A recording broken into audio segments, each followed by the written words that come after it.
वहाँ से अपनी पहरादारी कर दी, पानी आना यहाँ बंद हो गया, राशन इनकी खत्म हो गई, बच्चे भूख से तड़प के मरने लग गए। ये है देहरादून का रायपुर क्षेत्र और आज हम जा रहे हैं बलभद्र खलंगा युद्ध स्मारक में, जहां पर आज से 209 साल पहले यानी 1814 ईस्वी में वीर गोरखाओं के प्रचंड प्रहारों से हजारों अंग्रेज़ों की रूह कांप गई थी। जहां की पहाड़ियां अंग्रेज़ों के रक्त से रंजित हो रखी हैं। चंद गोरखाओं ने हजारों अंग्रेज़ों के छक्के किस प्रकार से छुड़ाए और किस प्रकार से वीरता का प्रमाण दिया, आज भी बलभद्र खलंगा युद्ध स्मारक इसका जीता जागता प्रमाण है, जिससे प्रभावित होकर अंग्रेजों ने अपनी दुश्मन सेना की वीरता के सम्मान में स्मारक बनाया है। आज नेपाल से दर्जनों पर्यटक अपने पूर्वजों की वीरता को याद करने के लिए और बलभद्र खलंगा स्मारक के दर्शन करने के लिए बलभद्र खलंगा युद्ध स्मारक में पहुंचे हैं। तो दोस्तों, बलभद्र खलंगा जो युद्ध स्मारक है एक ऐतिहासिक स्थल है। यहाँ पे नेपाल से लगभग 30 लोग आ रखे हैं अभी, और बहुत ही सुप्रसिद्धि प्राप्त है इस स्थल को, न सिर्फ नेपाल से बल्कि दुनिया के कोने कोने से इस वीर भूमि को देखने के लिए, इसके दीदार करने के लिए और उस इतिहास को अपने अंदर जीवंतता के साथ रखने के लिए लोग आते हैं। हम नेपाल के कपिलवस्तु जिले से यहाँ आए हैं। कब चले थे नेपाल से? जी, परसों। तो खलंगा के बारे में क्या क्या जानते हैं? ये युद्ध स्मारक है बलभद्र। नहीं, आपको कुछ पता है? नहीं, ऐसा है, यहाँ पहले भी नेपाल था जी, है, और आगे तक नेपाल था, है कि नहीं? ये बीच में हाँ। अब ये जो अंग्रेज आकर के तो इसको नेपाल वही था जहाँ नेपाल का यहाँ पे शासन हुआ था एक पहले 1803 से लेकर 1814, क्योंकि ये जो था ये गढ़वाल रियासत के अंतर्गत आता है और प्रद्युम्न शासक थे यहाँ। तो नेपाल का कब्जा हो गया था कुमाऊं क्षेत्र पे। उसके बाद क्या हुआ, एक युद्ध लड़ा गया था देहरादून के खुड़बुड़ा मोहल्ला में। आज जो मोहल्ला है उस समय मैदान था। तो उस युद्ध में जो गढ़वाल रियासत के राजा थे प्रद्युम्न शाह, वो मारे गए थे। उसके बाद नेपाल का यहाँ पे गोरखा समुदाय का पूरा शासन हो चुका था। उसके बाद राजकुमार था सुदर्शन शाह। तो सुदर्शन शाह ने ब्रिटिश शासक जो उस समय यहाँ पे मौजूद था उनसे मदद मांगी थी। हर जगह ब्रिटिश का राज हो चुका था, लेकिन खलंगा एक ऐसी जगह बची थी नाला पानी देहरादून के अंतर्गत जहाँ पे ब्रिटिशों के दांत खट्टे हो गए। और जहाँ पे अभी आप खड़े हैं ये कोई साधारण भूमि नहीं है, कोई साधारण पहाड़ी नहीं है। और इसकी जितनी भी आप विशेषता सुनोगे, गाओगे, बताओगे, कम ही कम है। 1814 ईस्वी में जब अंग्रेजों ने सबसे पहले आक्रमण किया, उन्होंने सोचा कि यहाँ पे गोरखाओं की एक छोटी सी टुकड़ी है और उस टुकड़ी में हम अपने कुछ सिपाहियों को लेके जाएंगे और हम जल्दी से वहाँ पे विजय हासिल करके अपना विजय पताका लहरा देंगे। लेकिन बात उलट हो गई। हुआ क्या, यहाँ पे बलभद्र कुंवर का मोर्चा संभाल रखा था और बताया जाता ये गड़ी थी और आवास नीचे की तरफ था कहीं। अब वो जंगल बन चुका है पूरा। तो लगभग 450 से 600 के बीच में उनकी संख्या थी, जिसमें महिलाएं और बच्चे भी सम्मिलित थे। तो अंग्रेजों ने जो पहला अटैक किया था वो किया था 24 अक्टूबर 1814 ईस्वी को, और वो हुआ था कर्नल मोबी के नेतृत्व में। कर्नल मोबी जो अंग्रेजों की सेना का नेतृत्व कर रहा था उस समय। बहुत बुरी हार हुई अंग्रेजों की।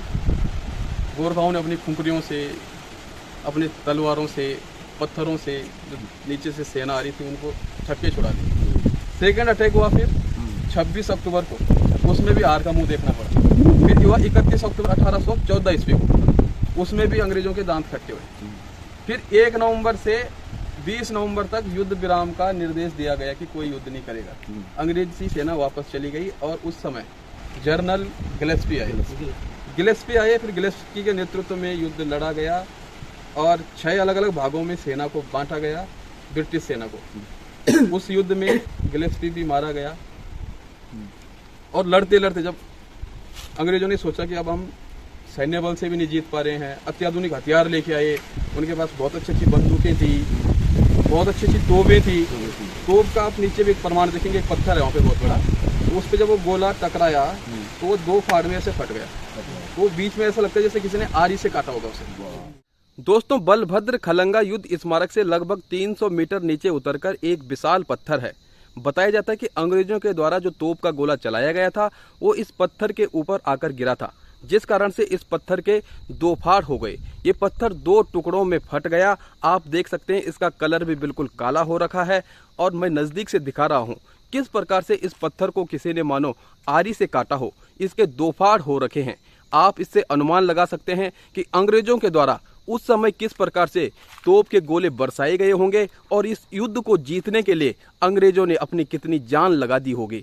चंद गोरखा सैनिकों ने अंग्रेजों को किस तरह से धूल चटाई होगी कि उन्होंने अपनी पूरी शक्ति, जिनका पूरा भारत पर शासन था, एक छोटी सी सेना को हराने के लिए लगा दी। तो आप ये प्रमाण देख सकते हैं कि अंग्रेजों के द्वारा जो तोप का गोला चलाया गया था वो इस विशाल शिला पर आकर के गिरा और ये दो फाड़ में टूट गई, है ना। तो एक जीता जागता प्रमाण है कि आज से लगभग 220 साल पहले एक ऐसा युद्ध यहाँ पे लड़ा गया। ये 210 साल पहले, जितना भी आप कैलकुलेशन करके कर सकते हैं, 209-10 साल पहले, कि उस समय भी उन अत्याधुनिक हथियारों को इन पहाड़ियों पर अंग्रेजों ने चढ़ाया। तो सोचिए गोरखाओं की तरफ से कितना जबरदस्त अपना डिफेंस किया गया होगा और किस तरह से उन्होंने जवाबी कार्रवाई की होगी कि अंग्रेजों को अपनी एक टुकड़ी गाजियाबाद दिल्ली की तरफ से मंगानी पड़ी। तो जब अंग्रेजों को लगा कि हम किसी भी प्रकार से जो गढ़ी है, जो खलंगा का गढ़ है, इस पे हम अपना शासन नहीं जमा पा रहे हैं, इसको नहीं जीत पा रहे हैं, इस पे कब्जा करना मुश्किल हो रहा है, तो उन्होंने उस स्थिति में क्या किया कि जो इनका गोरखाओं का, आपके लिए तो गौरव की बात है, आप नेपाल से यहाँ पहुंचे हैं तो आपके अंदर आप रास्ते में भी आपस में डिस्कस कर रहे होंगे क्या है कैसा है, लेकिन वास्तविकता को जब जानोगे तो और बेहतर आपको महसूस होगा। उसके बाद क्या हुआ, अंग्रेजों ने देखा इनका वाटर सोर्स कहाँ से है, क्योंकि पहाड़ी के टॉप पे पानी तो कहीं से जा नहीं सकता, ये तो बरसात ही एक सोर्स है, बरसात डेली तो हो नहीं सकती है। उन्होंने सोचा पानी जाता कहाँ से, तो नीचे एक सागर ताल है, नीचे आप जाओगे, जाते हुए रुकना, मैदान है और प्रत्येक साल नवंबर के लास्ट संडे को यहाँ पे एक मेले का आयोजन होता है। वो खलंगा मेला इसी युद्ध की स्मृति में है। तो अंग्रेजों ने कूटनीति का प्रयोग करके पानी का सोर्स वहाँ से अपनी पैरादारी कर दी, पानी आना यहाँ बंद हो गया, राशन इनकी खत्म हो गई, बच्चे भूख से तड़प के मरने लग गए, महिलाएं भी बहुत देर तक उसको नहीं झेल पाए और धीरे धीरे उनकी सेना कम होने लग गई। फिर क्या हुआ कि लास्ट में जब अंग्रेजों ने देखा कि अभी कमजोर पड़ चुके हैं, फिर अंग्रेज धीरे धीरे नजदीक आने शुरू हो गए। बलभद्र कुंवर ने भी देखा कि अब स्थिति संभालनी मुश्किल हो रही है, हमारे पास संसाधन भी बचे नहीं हैं, एकमात्र पत्थर ही उनके पास बचे थे, कुछ खुंखरियां थी, खुंखरियां आप देख सकते हैं स्मारक के टॉप पे लगी, ये 3 खुंखरियां आपको देखने को मिलेंगी। तो इन्हीं खुंखरियों से वो युद्ध लड़ा गया था। ऐसे न जाने कितनी खुंखरियां थी, स्मारक के पीछे भी उन खुंखरियों को दबाया गया। इसके बाद जब अंग्रेज नजदीक आ गए तो अंग्रेजों के पास जो बताई जाती है तो एग्जैक्टली जो सेना है, क्योंकि अलग अलग है, इतिहासकारों ने अलग अलग, किसी ने 5000 बताया है, किसी ने 3500 बताया है, लेकिन अनुमानित अगर हम 3 से 4000 के बीच मान के चले, इतने अंग्रेज थे और वेल ट्रेंड अंग्रेज थे। मतलब वो उनकी सेनाओं की ट्रेनिंग होती थी स्पेशली, किस प्रकार से हमले करने हैं, क्या हमारी रणनीति होगी। लेकिन बलभद्र कुंवर के पास कुछ गिने चुने सैनिक थे, बाकी बच्चे थे और महिलाएं थी। नाला पानी देहरादून की इन्हीं पहाड़ियों पर गोरखा सैनिकों की वीरता से ब्रिटिश सेना के लगातार 3 आक्रमण असफल हुए। बताया जाता है कि गोरखा सैनिक हजारों अंग्रेज सैनिकों पर काल की तरह टूट पड़े। अंग्रेजों की रूह तक कांप गई थी, जिसके बाद उन्होंने युद्ध विराम की घोषणा की। लेकिन कुछ ही दिनों के बाद उन्होंने नई रणनीति के साथ 30 नवंबर 1814 ईस्वी को खलंगा दुर्ग पर अपना चौथा और अंतिम आक्रमण किया। उस समय तक गोरखा भूख और प्यास से काफी कमजोर पड़ चुके थे। तो लास्ट में बलभद्र कुंवर ने सोचा कि अब यहाँ से निकलने में ही फायदा है। तो बलभद्र कुंवर अपने बताते हैं कि 69 सिपाहियों के साथ जो लड़ने में सक्षम थे और जिनकी अभी भी ज़रूरत थी और जगहों पे, उन्होंने सोचा हम अपने आप यूं ही क्यों मरें, तो क्यों ना हम इसको छोड़ के यहाँ से निकलते हैं। तो वो यहाँ से सागर ताल गए, वहाँ पे पानी पिया, अंग्रेजों की सेना के बीच में घुसे, हाथ में खुंखरियाँ यूँ उनकी चल रही थी। उन्होंने बोला कि न तुम गढ़ी को कभी जीत पाए और ना जीतोगे, हम स्वेच्छा से खलंगा को छोड़ के जा रहे हैं। फिर बताया जाता है कि वो फिर पंजाब की तरफ उन्होंने यहाँ से कूच किया, है ना, और वहाँ पे राजा रणजीत सिंह के नेतृत्व में उन्होंने कई सारे युद्ध लड़े और फिर वो किसी युद्ध में वीरगति को प्राप्त हो गए थे। कुछ इतिहासकारों का मानना है कि बलभद्र इसी भूमि पर लड़ते लड़ते वीरगति को प्राप्त हो गए थे। महीनों की कड़ी मशक्कत के बाद 30 नवंबर 1814 ईस्वी को अंग्रेजों ने खलंगा दुर्ग पर कब्जा किया, लेकिन गोरखाओं की वीरता की चर्चा भी दूर दूर तक होने लगी।